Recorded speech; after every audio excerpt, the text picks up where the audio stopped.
안녕하십니까. 12월 11일 오전 방송 시작하도록 하겠습니다. 어제 미국 증시가 다우지수 조금 빠지고 나스닥 지수 조금 올라왔는데, 일단은 그 코로나가 다시 퍼지고 있는 속도도 만만치도 않고, 그 다음에 고용 지표가 안 좋으니까 그 경기 민감주들이 있었던 이 다우지수는 조금 안 좋았던 흐름들이 좀 나타났고요. 또 전날 나스닥이 2% 빠진 거에 대한 뭐 반발 매수세도 좀 있었지만은, 이 시비에 그 양적 완화 확대 관련된 뉴스, 그 다음에 FDA의 긴급 승인 기대감 이런 것들 때문에 시장이 오후장 들어서 조금 반등을 좀 하면서 좀 마감을 좀 했습니다. 그리고 이제 추가 부양책 관련된 긍정적인 이야기들, 사실 추가 부양책 관련돼서는 항상 좋았다가 안 좋았다가 좋았다 안 좋았다 하기 때문에 일단 그냥 시장이 오르고 내리는 거에 맞춰서 기사도 좀 말을 맞춰서 나오는 정도 이렇게 보시면 좋을 것 같고요. 그 다음에 부양책 관련돼서는 이 스티브 무누신 재무장관이 이제 뭐 지금 부양책 관련돼서 지금 분위기 괜찮다, 걱정할 거 없다 이렇게 얘기하지만은 사실적으로 이제 이번 연말부터는 그 세입자들이 그 임대료도 못 내고 자동차 할부금도 못 낼 정도로 되기 때문에 이 신규 실업수당 청구 건수가 높아지는 것들에 대한 부담 때문에 이 부양책이 사실은 올해 안에 협상이 돼야 되는 건 맞습니다. 협상이 돼야 되는 것도 맞고, 우리나라도 뭐 설 전에 뭐 긴급 재난지원금 줘야 된다. 그렇지만은 막상 소상공인들은 다 망하고 나서 주면은 뭐 하는 거냐? 이게 망한 거 위로비 주는 거냐? 이제 이런 식으로 좀 되는 거랑 마찬가지입니다. 미국도 지금 거의 비슷한 상황이다라고 보시면 좋을 것 같고요.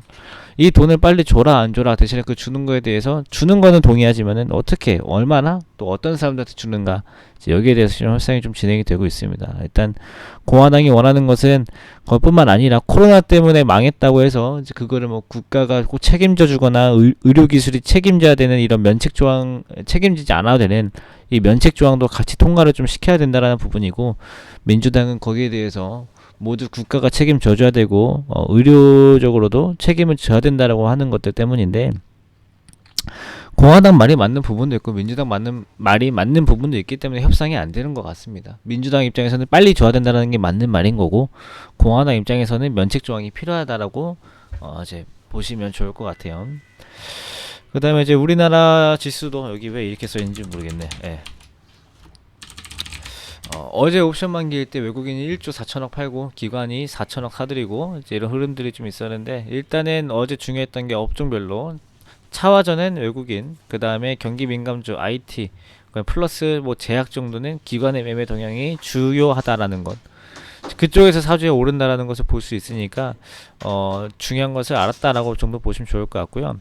어제 우리나라 증시가 0.33% 빠졌는데 야간에 한국 ETF가 1%가 올랐습니다. 그러니까 실질적으로는 야간에 1.3% 정도 올랐다라고 보시면 좋을 것 같은데, 일단 긍정적인 점은 유가가 어제 2달러 정도 올랐습니다. 지금 45불짜리가 47불까지 올라가면서 그런 것들이 어떻게 보면 유가는 위험 자산이라서 위험 자산의 선호 심리가 올라갔다라는 것은 이 외국인들의 그 투자 심리, 거기에 대해 영향을 좀 미치고, 그랬을 때 외국인 수급은 좀 긍정적인 요소로 볼 수 있고요. 외국인 수급이 긍정적이다라고 하면 자동차, 화학, 반도체 요거 보셔야겠죠.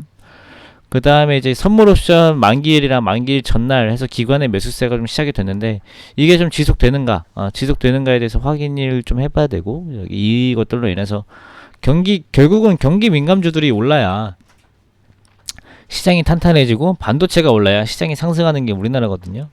일단은 외국인이 시장의 상승을 끌어올려도 기관이 매수해주면서 경기 민감주들이 좀 올라줘야 시장이 좀 탄탄하게 올라갈 수 있는 배경이 되니까 이제 그 관점으로 시장 지켜보시면 될 것 같습니다.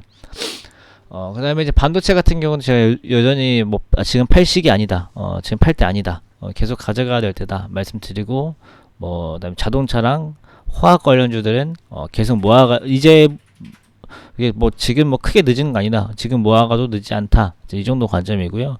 경기 민감주나 IT 이제 이런 업종들은 슬슬 간만 좀 봐야 할 때, 뭐 슬슬 들어가가지고 내가 밑바닥부터 잡아야겠다, 이제 이런 욕심으로 사는, 이런 목적으로 사는 게 아니라고 하면은 살 생각만 가지고 관심 종목에 넣어두고 지켜보는 단계, 이렇게 보시면 좋을 것 같아요.